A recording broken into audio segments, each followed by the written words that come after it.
So let's begin with consensus and controversy and look first of all at the case for man-made climate change.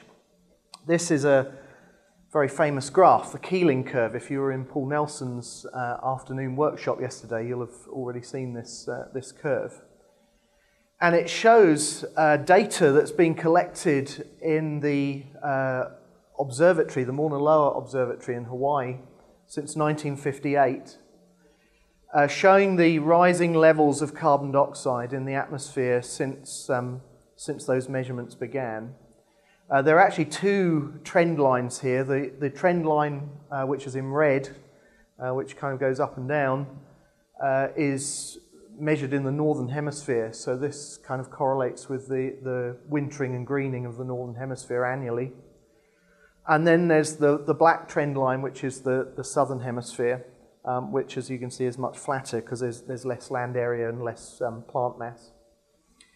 So we have this data showing these rising atmospheric CO2 concentrations, and of course alongside this we have data from multiple independently attested data sets showing rising mean surface temperatures over a similar sort of period of time. So, this actually goes back to about 1850.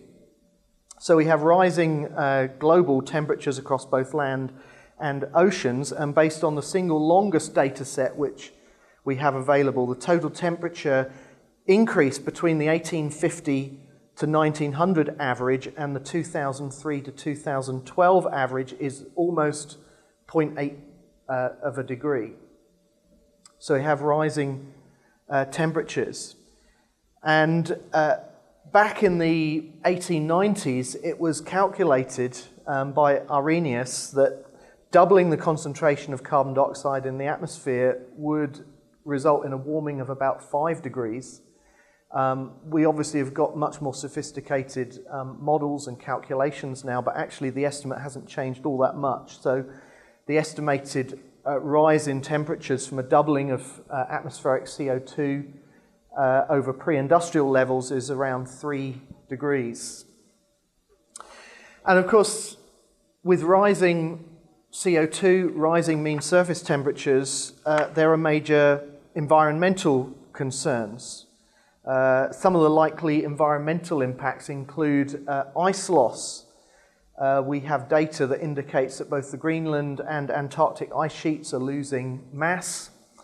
Glaciers worldwide are shrinking, and Arctic sea ice and northern hemisphere snow cover are decreasing. And in this graph you can see a number of data sets in the different coloured trend lines showing the decrease in Arctic summer sea ice over the last century or so. Another major environmental concern is of course about rising sea level. As the ice melts, we have sea level rise. And here we have data, again over the last century or so, showing global average sea level change. And in fact, the mean sea level over this period, from 1901 to 2010, the rise in mean sea level is about 0.2 meters, but it seems to be increasing at an accelerating rate. So if you look at the period between 1901 and 2010, the rate of increase was 1.7 millimeters per year. Between 1971 and 2010, it was 2 millimeters per year, and then between 1993 and 2010, it's 3.2 millimeters per year.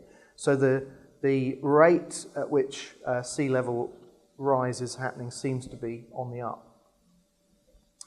And then we also, of course, have concerns about ocean acidification.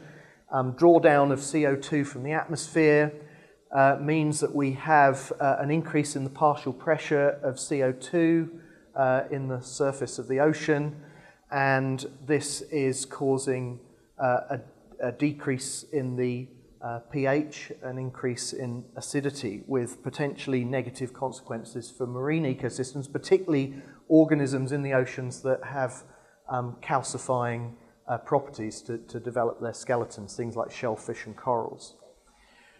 So as a result of all of this, we've had this series of reports now. We're on the 5th report from the IPCC, the Intergovernmental Panel on Climate Change, who are making policy recommendations. And their conclusion in the latest report is that it's extremely likely, in their view, that human influence has been the dominant cause of the observed warming since the mid-20th century. And so they're obviously urging governments that it's necessary as a matter of urgency to cut carbon emissions or to face environmental disaster in the relatively near future.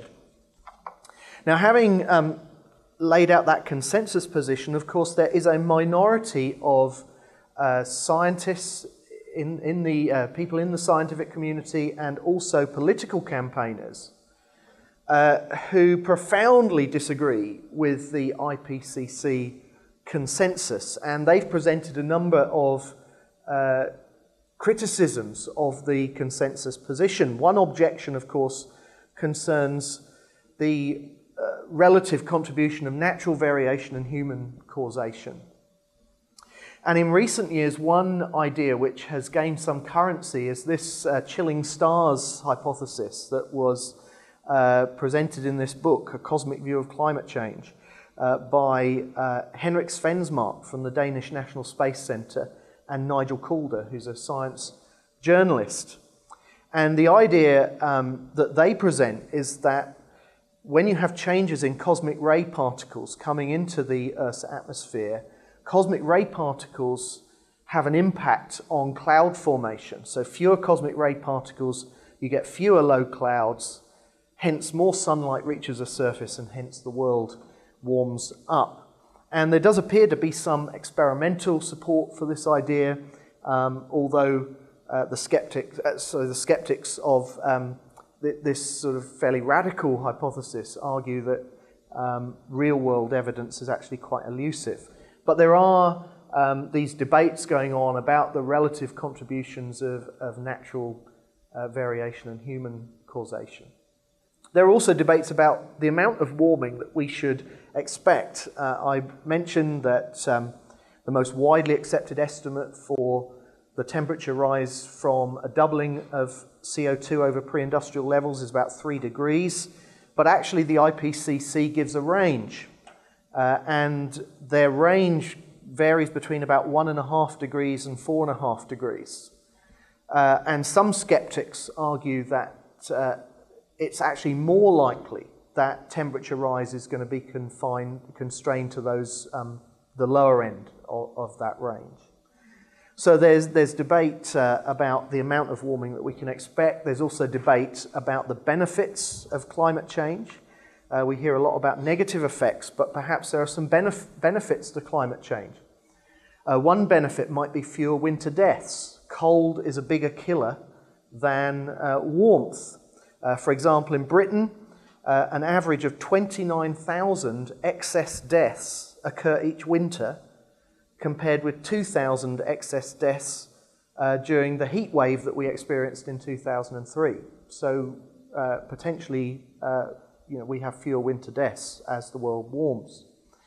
Another potential benefit of climate change is lower energy costs. So far, global warming appears to have allowed people to reduce heating bills more than it's raised bills, say, for air conditioning and things like this, although the balance there actually may tip. As the world warms, this benefit in terms of costs may actually be reversed.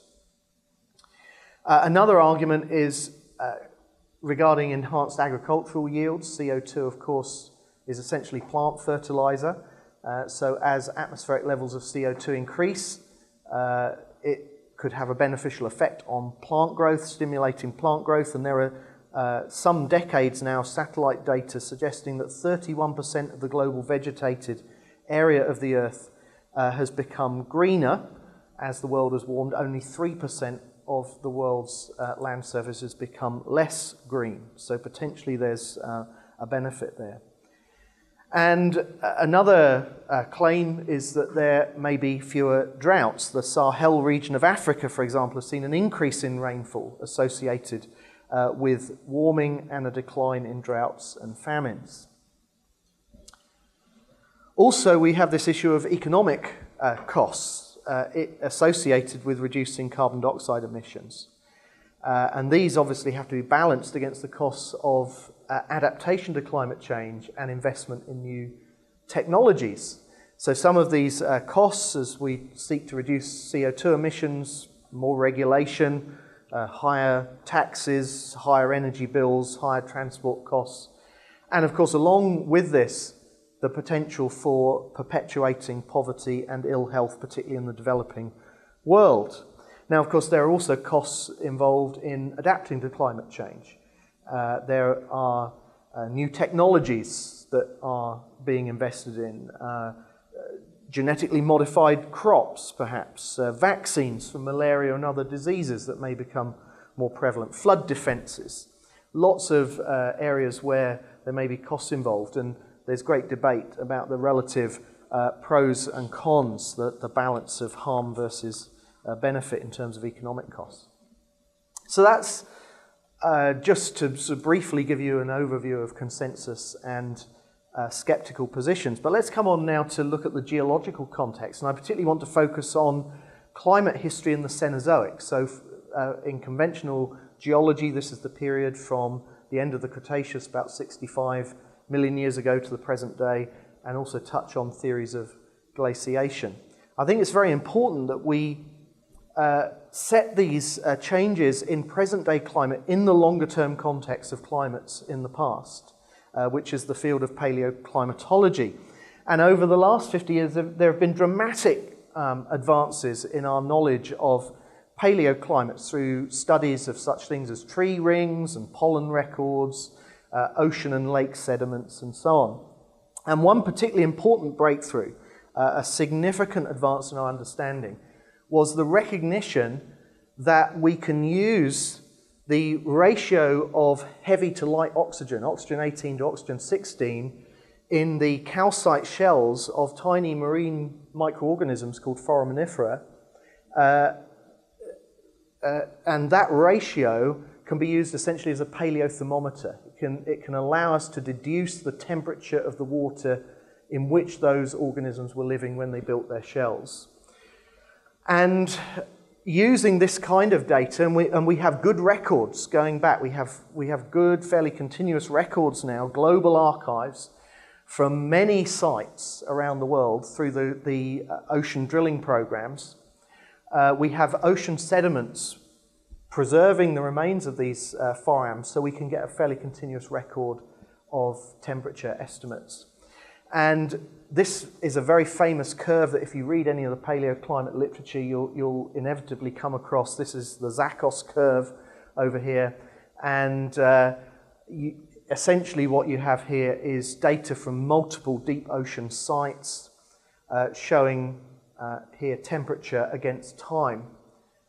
Now, just to set the context here, this time scale here is the conventional geological time scale going back to 70 million years.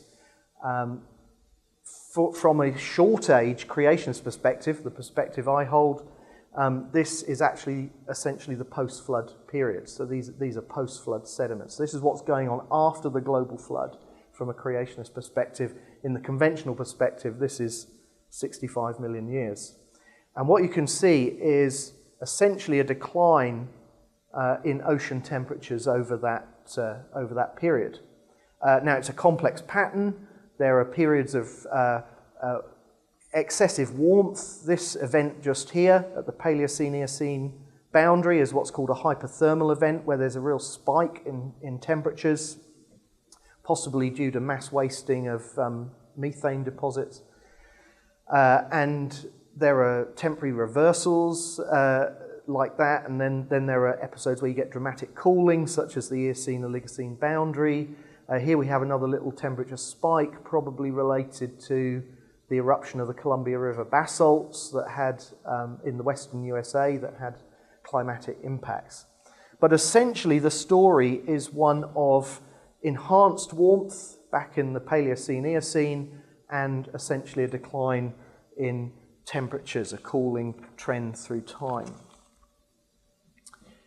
And other data in combination with the oxygen isotope data allows us to sort of pinpoint more accurately when exactly the ice sheets are thought to have developed in both the north and southern hemispheres. And we can look at things like the amount of ice-rafted debris preserved in ocean sediments. We can look at changes in clay mineral assemblages in ocean sediments. We can look at carbon isotope data that gives clues to changes in ocean productivity. We can see geological evidence of falling sea levels. So we can start to pinpoint when these ice sheets developed.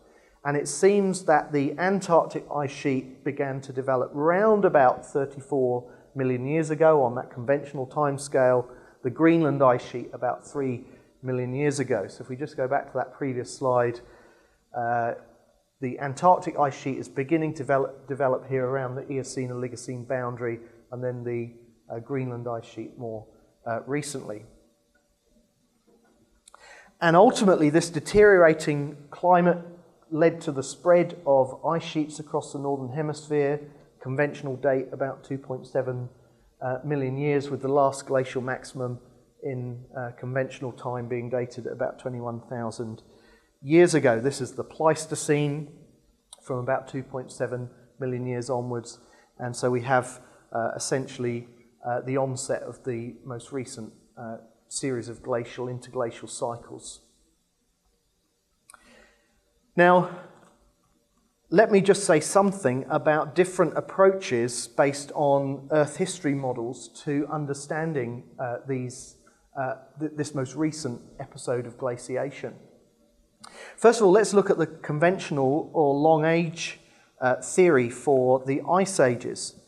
According to the long age view, the standard geological view, there have been multiple ice ages over the last 2.7 million years, each of them lasting several tens to thousands of years, and each of these glacial episodes were punctuated by shorter, warmer periods, perhaps around 10 to 15,000 years each, that we call interglacials. And in the conventional model, these glacial interglacial cycles have been driven by what we call Milankovitch orbital cyclicity. So we know that there are cyclical variations in the pattern of the Earth's orbit. We have an eccentricity cycle. The Earth orbits around the Sun in an elliptical orbit, but sometimes it's more or less elliptical, and it varies predictably over a 100,000 year timescale. So that's the eccentricity cycle. Then we have an obliquity cycle, which is 41,000 year cycle, and that's the change in the Earth's axial tilt. And then we have what's called a precession cycle, 19 and 23,000 years. Sometimes it's just sort of average to 21,000 years. And this is, in effect, the wobble of the Earth's axial tilt. So the Earth kind of wobbles a bit like a child's spinning top, and this gives us a 21,000 year cycle. And the idea is that these cycles combine to change the amount of solar radiation that is received at the Earth's surface, and that these small changes in solar radiation are then amplified in various ways to lead to these glacial interglacial cycles in climate. Now, there are some shortcomings of this view, this long age view of the ice age. Just a few of the shortcomings.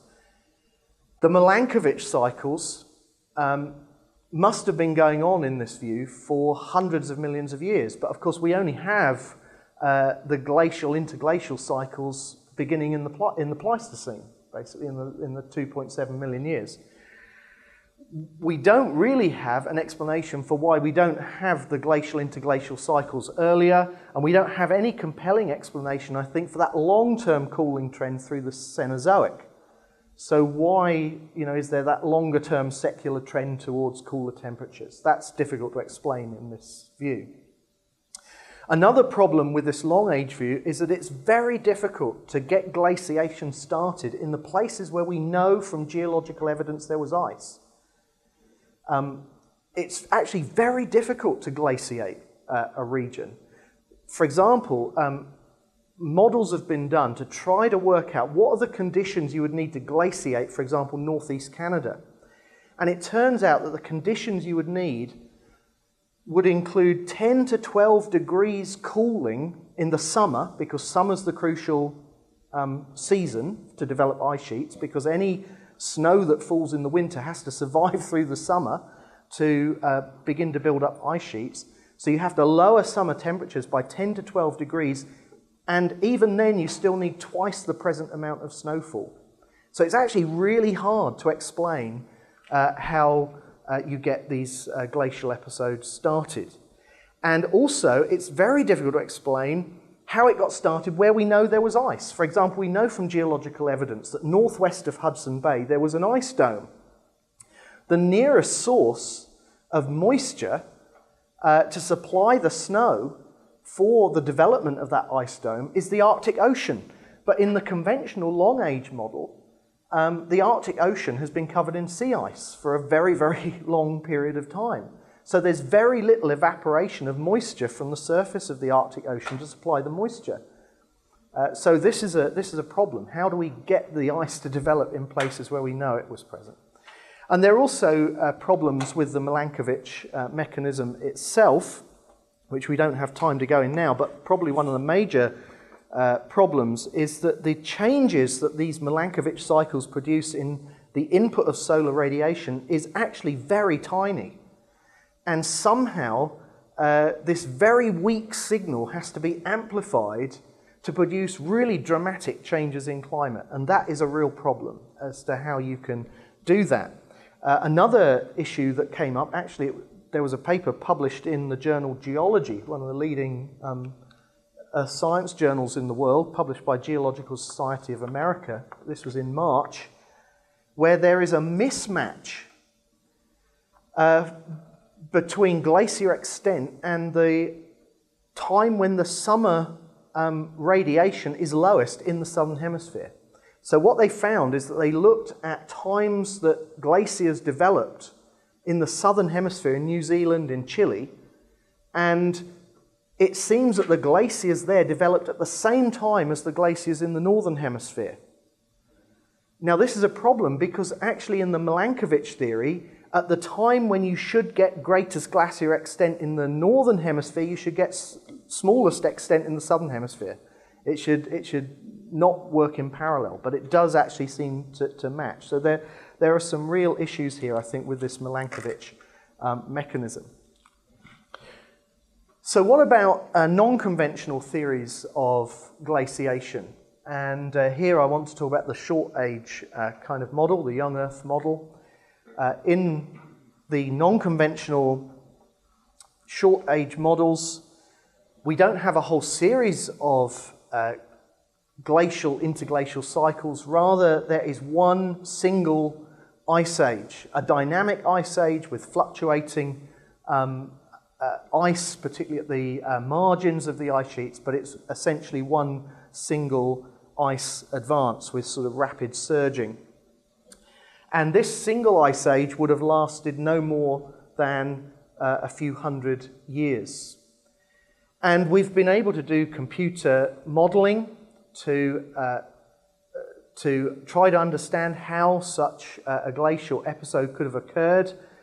And the model here is not driven by Milankovitch cyclicity, which operates over timescales that are far too long for the young age model. It's really related to what happened at the time of the global flood. So geological activity at the time of the flood, particularly the replacement of the ocean floor during a rapid episode of plate tectonics, caused the oceans at the end of the flood to be very warm compared to the present day. So perhaps 20 degrees, 25 degrees rather than the present day average temperature of the oceans. Now the impact of this is that it creates an enormous amount of evaporation from the surface of the ocean after the flood. We know from the geological record that there were elevated compared to the present day, elevated amounts of terrestrial volcanism going on well into the Cenozoic. So if you have terrestrial volcanism, which has dramatic effects in reducing summer temperatures, and you have lots of evaporation, more than the present day, say from the Arctic Ocean and so on, pumping moisture into the atmosphere, the combination of those two things, terrestrial volcanism and warm oceans, generates ice sheets.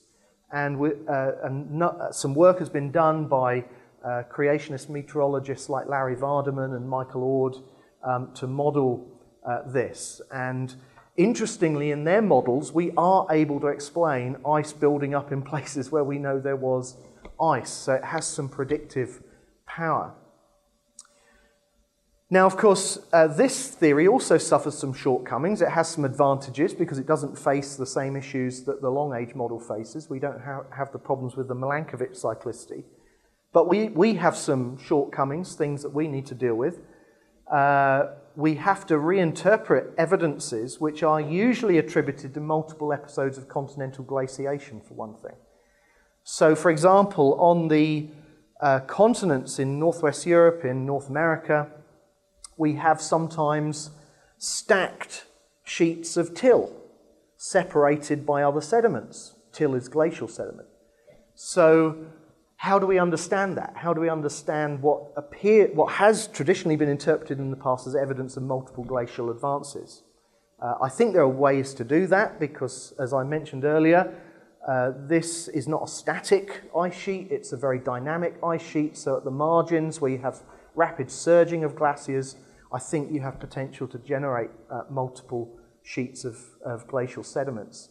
Also, dynamic glaciers at the snout tend to shear, the ice shears, and sediment can be caught up along those shear zones. And if you have multiple shear zones at the snout of a glacier, when the ice melts, you end up with multiple stacks of sediment.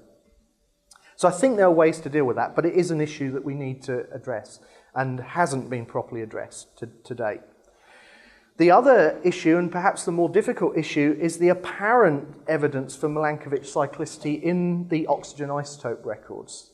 Spectral analysis is used to study those oxygen isotope records and supposedly extract a signal that appears to match the Milankovitch cyclicity in the sedimentary record. Again, this is an area that hasn't, I think, to date been explored properly, but I think there is some skepticism that's beginning to creep in about the methods that are used to detect Milankovitch cyclicity in ancient sedimentary records. It's become, I think, some geologists early on when this method began to be widely used, there's a kind of bandwagon effect, and people began to see Milankovitch cyclicity everywhere in ancient sediments, in the ice, in deep sea sediment records.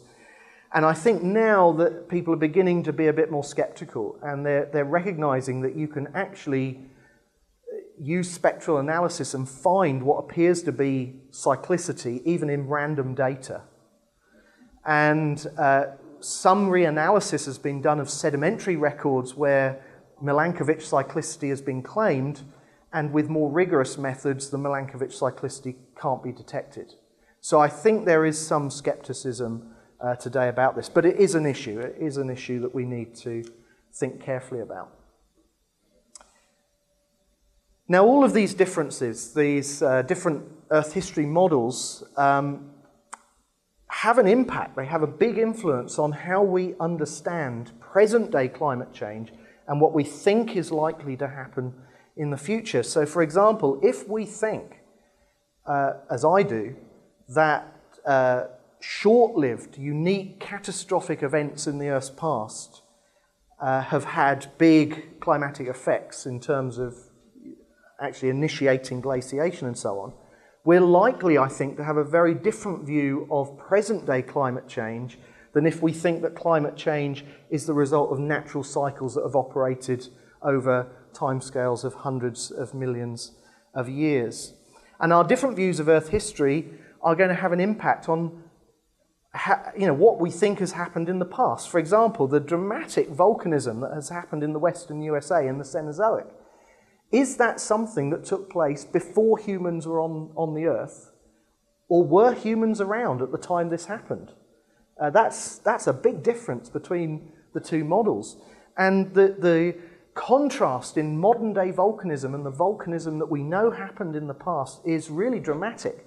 So Mount St. Helens, the famous eruption that happened in 1980 here in Washington state, generated about 1 cubic kilometre of ash. That was the area of ashfall from Mount St. Helens. That was a catastrophic event. But look at some of the eruptions like this one. This is the Huckleberry Ridge Tuff, which is a volcanic ash layer that was generated by one of the supervolcano eruptions in Yellowstone. The Huckleberry Ridge Tuff, 2,500 cubic kilometres. I mean, it just dwarfs anything that we see in the present day. So these volcanoes, some of them are 1,000 to 10,000 times larger than present-day volcanoes. They would have dwarfed human contributions of carbon dioxide into the atmosphere. So this is going to have we're going to come up with very different views of what's happened and what's likely to happen, I think, depending on how we view the history of this kind of volcanism. I think we've got some biblical clues to climate change as well, which are quite interesting. The oldest book, or one of the oldest books in the Bible, is the book of Job. It's very interesting. This book has more references to snow, ice, frost, hail than any other biblical book. I think that might be significant. We have Abraham and Lot. This is a picture that I took from the internet. Look at Abraham and Lot here, looking over the plain, the Dead Sea region, where the Bible describes it as well-watered everywhere. That's not a description that you would immediately leap to if you went to the Dead Sea region today. So it suggests that something interesting is going on in climates, even in the time of Abraham. And interestingly, Larry Vardaman's climate modelling, based on warm oceans after the flood, generates high amounts of precipitation in the Dead Sea region, which is really interesting. 400 years later even, Canaan is described as a fertile land flowing with milk and honey. So I think there are biblical clues that something odd is happening here. We have geological clues. We have these widespread flat erosion surfaces, peneplains, and they're very difficult to explain. They're not being formed today. They're being dissected by erosion today. How did they form in the Earth's past? They appear to require very large amounts of precipitation. They appear to require sheet flood erosion. If you take a plane and fly above Grand Canyon, you'll see the Kaibab Plateau that stretches out before you, flat as a pancake above the Grand Canyon. These are topographic features that are not forming today. Again, not forming today, pediments, very extensive flat sediment wedges at the base of mountains. Again, erosion today is dissecting pediments. It's destroying them. It's not generating pediments. We have extensive lakes. The Great Salt Lake in Utah was 17 times larger at its greatest extent in the Cenozoic than today. So the world was once much warmer, much wetter. Death Valley in California was once the site of an enormous lake, Lake Manly, that was 140 meters deep in Death Valley. So something has changed, something has happened here. We have the recent origin of the Sahara Desert. When you do radar studies and look beneath the Sahara sands, there's evidence of river valleys as large as the Nile. We have evidence of human habitation in the Sahara Desert, where you have tools left behind by the people that live there with fish harpoons and things like this. So there's been changes. Interestingly, the Sphinx in Egypt, possibly one of the older monuments in Egypt, there's a contrast between the type of erosion that you see on the Sphinx and the modern erosion that you see on more recent monuments in Egypt. And some have argued that this is because the Sphinx was experiencing predominantly water erosion, whereas the more recent monuments have experienced predominantly wind erosion. There appears to be a contrast in the kind of erosion that's happening. So we have these other clues that I think fit with the biblical picture. So to conclude, some issues that we need to think about and discuss when we think about climate change. Is climate change occurring? I think that the answer is yes. I think it's a clear evidence. I don't think there's any serious disagreement really that climate is changing. There is something going on. But what's the primary cause? Is the primary cause human contributions, human influence, or is that overstated? Are there other factors, like this chilling stars hypothesis and other factors that we need to take into account that perhaps are being overlooked or underplayed? Will the harms of climate change outweigh the benefits? What is the balance there? Will we be able to generate more crops? Or will, as some people argue, even if we're able to generate more crops with more atmospheric CO2, will the crops have poor nutritional value? There's lots of complex debates here. The solutions to climate change, are they effective, fair and economic? Can we seriously reduce carbon dioxide emissions by the amount that is necessary without wrecking our own economies and also denying economic development to poorer parts of the world? There are big issues here. And finally, how do our different perspectives on Earth history, whether we believe in a short age or a long age, young Earth, old Earth, how do our different perspectives on Earth history affect our view of what's going on now and our predictions about what's likely to happen in the future? Okay, I've given you one or two sort of recommendations for reading, I think, on the handout. If you have the handout, there are one or two other references that just occurred to me this morning, which I've added to this slide if you're interested, looking at issues to do with modelling climates and ice cores and so on. But that's my talk. Thank you very much.